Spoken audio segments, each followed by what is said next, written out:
के कदम थिरक रहे हैं, पर ये खुशी यूं ही नहीं आई है। इसके पीछे 7 साल का धैर्य, भूखी रातों की खामोशी और चुपचाप सहे गए तानों की एक गहरी कहानी छुपी है।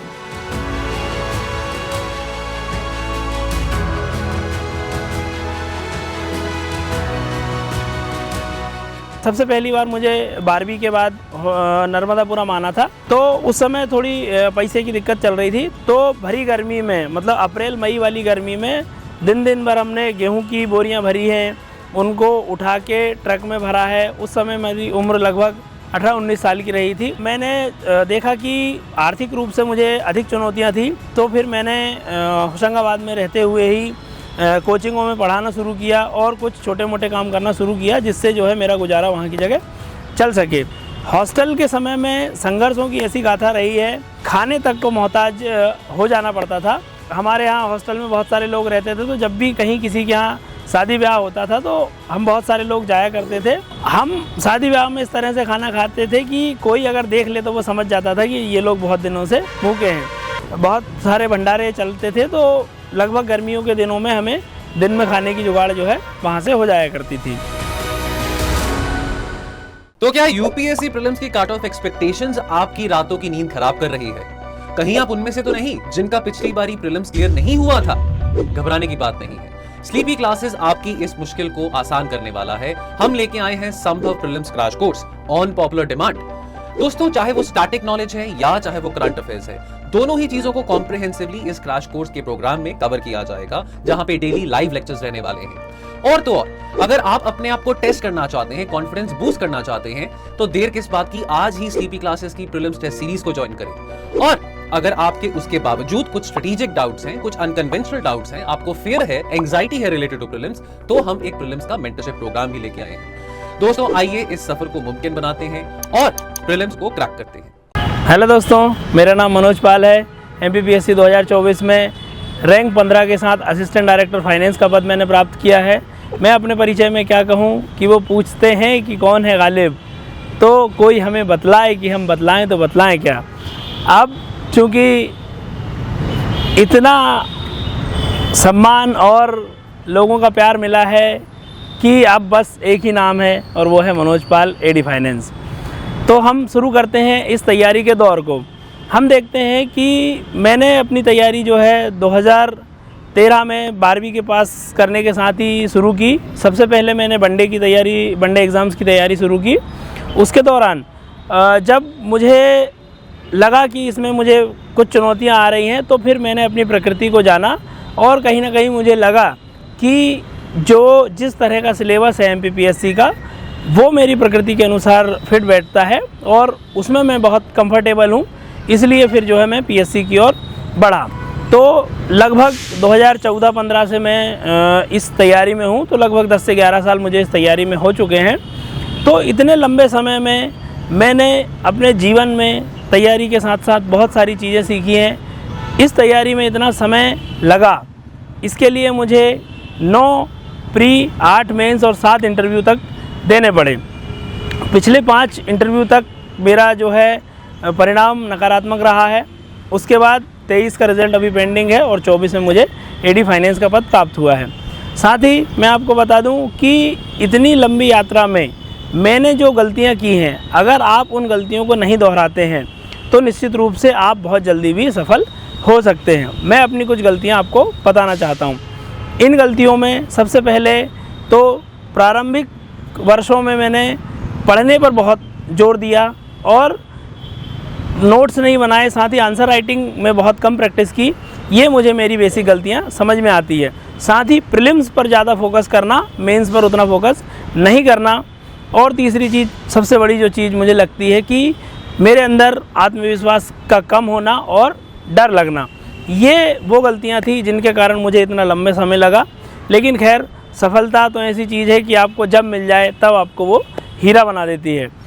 तो इसी के साथ हम देखते हैं कि मैंने अपनी पूरी तैयारी में जो चुनौतियों का सामना किया, उनके बारे में थोड़ा सा मैं अवगत करा देना चाहता हूँ। मेरे माता पिता कृषक हैं और बहुत ही कम किसानी में हम 4 भाई बहन हैं, माता पिता हैं और दादी हमारे साथ रहती है। पूरे परिवार का भरण पोषण करना बहुत ही मुश्किल रहा था। लेकिन तैयारी के दौरान माता पिता इतने समर्पित थे बच्चों की शिक्षा को लेकर कि हम चारों बच्चों आज सभी के सभी पोस्ट ग्रेजुएट हैं, और उन्होंने कभी इस चीज़ को हमें महसूस नहीं होने दिया कि हम आर्थिक रूप से असक्षम हैं। उनकी इस अटूट मेहनत को देखकर हमें चारों बच्चों को जो प्रेरणा मिलती है, उसमें मुझे कभी भी ऐसा नहीं लगा कि मुझे लौट जाना चाहिए या मुझे हार जाना चाहिए या मैं नहीं कर सकता हूँ, क्योंकि उनकी इतनी मेहनत देखकर हमेशा मुझे लगता था कि वो जब इतनी मेहनत कर सकते हैं और चारों बच्चों और सारे घर वालों का पेट पाल सकते हैं, तो मैं चाहे वो कितनी ही कठिन परीक्षा हो, मैं उसमें ज़रूर सफल हो जाऊंगा। तो मैं हमेशा कहा करता था कि मेरे जुनून का नतीजा ज़रूर निकलेगा, इसी स्याह समंदर से नूर निकलेगा। तो ये रही चुनौतियों की बात। इसमें मैं आपको 2-3 छोटी छोटी कहानियाँ हैं वो बताना चाहता हूँ कि सबसे पहली बार मुझे 12वीं के बाद नर्मदापुरम आना था ग्रेजुएशन करने के लिए। तो उस समय थोड़ी पैसे की दिक्कत चल रही थी। तो उस समय में आप जानते हैं कि मंडी में जो रहता है गेहूं तुलने का काम होता है। तो भरी गर्मी में, मतलब अप्रैल मई वाली गर्मी में दिन भर हमने गेहूं की बोरियां भरी हैं, उनको उठा के ट्रक में भरा है। उस समय मेरी उम्र लगभग 18-19 साल की रही थी। उस समय में मैंने 50 किलो की बोरियां उठा के रैक जमाई है और जो है ट्रक में भरा है। फिर जब होशंगाबाद आते हैं तो यहाँ भी चुनौतियाँ कम नहीं थी। मात्र 3 लोगों के साथ हम 3 लोग हम रहते थे, उसमें मात्र 1500 रुपये का रूम था। तो आप यकीन नहीं करेंगे इस बात में कि हर महीने 500 रुपये आने में भी घर से बहुत दिक्कतें थी। तो कुछ 2-4-6 महीने चला, उसके बाद मुझे समझ में आया कि मैं जो है इस पैसे को अफोर्ड नहीं कर सकता। तो फिर मैंने NMB कॉलेज होशंगाबाद में जो है उसके हॉस्टल को ले लिया। वहाँ बहुत ही कम मिनिमम किराया था, 2000 रुपये साल भर का। तो वहाँ रहे और वहाँ से तैयारी फिर शुरू की। तो हॉस्टल में इतना अच्छा माहौल मिला, वहाँ अनेक चुनौतियाँ रहीं, लेकिन जो हमारे सीनियर्स थे उन लोगों ने हमें इतना प्रेरित किया कि हम अपनी तैयारी को बहुत अच्छे से कर सकें। उसके बाद फिर मैंने देखा कि आर्थिक रूप से मुझे अधिक चुनौतियाँ थी। तो फिर मैंने होशंगाबाद में रहते हुए ही कोचिंगों में पढ़ाना शुरू किया और कुछ छोटे मोटे काम करना शुरू किया, जिससे जो है मेरा गुजारा वहाँ की जगह चल सके। हम हॉस्टल के दिनों की मैं आपको थोड़ी सी कहानी बताता हूँ कि हॉस्टल के समय में संघर्षों की ऐसी गाथा रही है कि उस समय में खाने तक को मोहताज हो जाना पड़ता था, क्योंकि हम देखते थे कि खाने का सामान तो घर से आ जाया करता था, लेकिन पढ़ाई के दौरान बार बार घर जाने में बहुत रहता था कि कुछ समय के बाद जाएंगे। तो इस समय में हमने महीनों खिचड़ी दलिया ये सब खा के ही गुजारा किया है।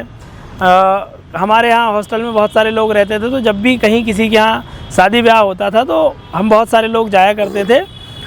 तो हम शादी ब्याह में इस तरह से खाना खाते थे कि कोई अगर देख ले तो वो समझ जाता था कि ये लोग बहुत दिनों से भूखे हैं। माँ नर्मदा का किनारा था होशंगाबाद में, बहुत सारे भंडारे चलते थे। तो लगभग गर्मियों के दिनों में हमें दिन में खाने की जुगाड़ जो है वहाँ से हो जाया करती थी। तो उसके बाद एक बहुत बड़ी घटना घटी कोविड की। चूँकि उस समय मेरे छोटे भाई बहन भी ग्रेजुएशन कर रहे थे, वो भी पढ़ाई कर रहे थे। तो अब चूँकि पिताजी चारों बच्चों के पढ़ाई का खर्चा उठाने में जो है थोड़ा असहज महसूस कर रहे थे, तो मैंने सोचा कि मैं अपना गुजारा तो कर ही लूँ, साथ ही अपने छोटे भाई बहनों की भी कुछ जो मदद मुझसे हो पाए मैं करूँ। तो फिर मुझे लगा कि अब थोड़ा माहौल जो है PSC का होशंगाबाद में कम हो रहा था। हमारे जितने भी ग्रुप के लोग थे वो कहीं ना कहीं सब जगह सेलेक्ट हो चुके थे। फिर मैंने इंदौर की ओर रुख किया, यहाँ जो है पढ़ाना शुरू किया, कंटेंट राइटिंग का काम किया, कॉपी चेकिंग का काम किया। इस तरह से कुछ पैसा जो मुझे मिल जाता था वो मैं अपने लिए उपयोग करता था और अपने छोटे भाई बहनों की थोड़ी बहुत मदद कर दिया करता था। तो इस तरह ये तैयारी का दौर चला। लेकिन इन सब में मुझे केवल एक ही चीज़ समझ में आती है कि ये लड़ाई आपकी खुद से है। बाकी एग्ज़ाम की और अन्य लोगों से, समाज से आपकी लड़ाई बाद में है, पहले ये लड़ाई आपकी खुद से है। अगर इस पूरी तैयारी में आप खुद से नहीं हारते हैं तो कोई आपको हरा नहीं सकता है। आपको डरना नहीं है, आपको छोड़ना नहीं है, लगे रहना है, आप निश्चित रूप से सफल होंगे। इस तैयारी के दौरान मैं आपको अपना शेड्यूल के बारे में बताना चाहता हूँ कि मेरा शेड्यूल जो है, मैं सुबह पढ़ना मुझे बहुत अच्छा लगता था। तो सुबह लगभग 6 साढ़े 6 बजे के आसपास मैं उठ जाता था और 7 बजे तक लाइब्रेरी पहुंचकर सुबह पढ़ लेता था बहुत। उसके बाद हम खुद ही खाना बनाते थे, खाते थे। उसके बाद जो है 12-1 बजे तक पढ़े, फिर खाना बनाया खाया, उसके बाद फिर से लाइब्रेरी आ गए, फिर शाम को जाकर फिर खाना बनाया खाया, उसके बाद वापस लाइब्रेरी आ गए। तो इस तरह मेरा पूरा समय जो है लाइब्रेरी में ही रहता था।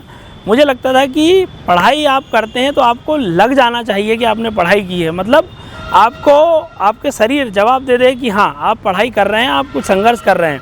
तो ऐसी स्थिति में जब आपको लग जाएगा तो अंदर से एक मोटिवेशन मिलेगा कि हाँ आप कुछ कर रहे हैं।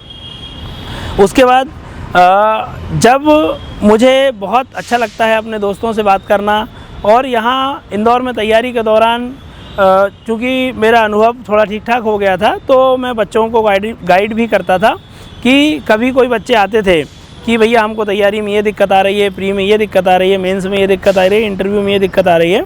तो मैं लगातार जो है उन लोगों से मिला करता था। तो उससे कहीं ना कहीं मुझे अन्य लोगों की जो गलतियां हैं, क्या गलतियां बच्चे कर रहे हैं, उसके बारे में पता चलता रहता था। तो मैं उनका सुधार अपने अंदर भी करता रहता था। किसी ने बहुत अच्छी बात कही है कि आप अगर खुद गलतियां करेंगे और सीखेंगे तो आपका जीवन भी कम पड़ सकता है। आप दूसरों की गलतियों से सीखिए और अपने अंदर सुधार लाइए। इस भावना से अगर काम करेंगे तो आप अपनी गलतियों के साथ साथ जो गलतियां भविष्य में कभी आप कर सकते हैं उनको भी आप दूर कर सकते हैं। तैयारी के दौरान जो मुझे इतना समय लगा, इसमें मैंने कुछ गलतियां की हैं, उससे मैं आपको अवगत करा देना चाहता हूं ताकि आप भी वो गलतियां ना करें। सबसे पहले हमने बहुत मोटी मोटी रेफरेंस बुक पढ़ी है।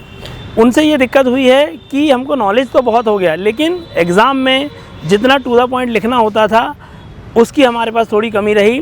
तो बच्चे अगर सिर्फ पीएससी की तैयारी कर रहे हैं तो वो इंदौर में जो भी कोचिंग के नोट्स हैं, एक कोई भी विश्वसनीय कोचिंग जो आपको अच्छी लगे उसके नोट्स ले लीजिए, उसमें से अपने नोट्स बनाइए, शॉर्ट नोट्स बनाइए। राइटिंग प्रैक्टिस पर बहुत काम मैंने नहीं किया है शुरू के वर्षों में, फिर बाद के वर्षों में मुझे लगा कि राइटिंग बहुत ज़्यादा ज़रूरी है तो फिर मैंने आंसर राइटिंग पर फोकस किया।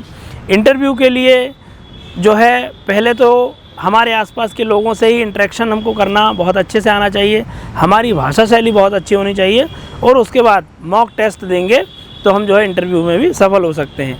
प्रीलिम्स के लिए जो है मेरी प्रीलिम्स की तैयारी बहुत अच्छी रहती थी, हमेशा ही 85 to 90 नंबर मेरे हमेशा आते थे। इसका एक कारण था कि मैं PYQ और MCQs बहुत लगाता था।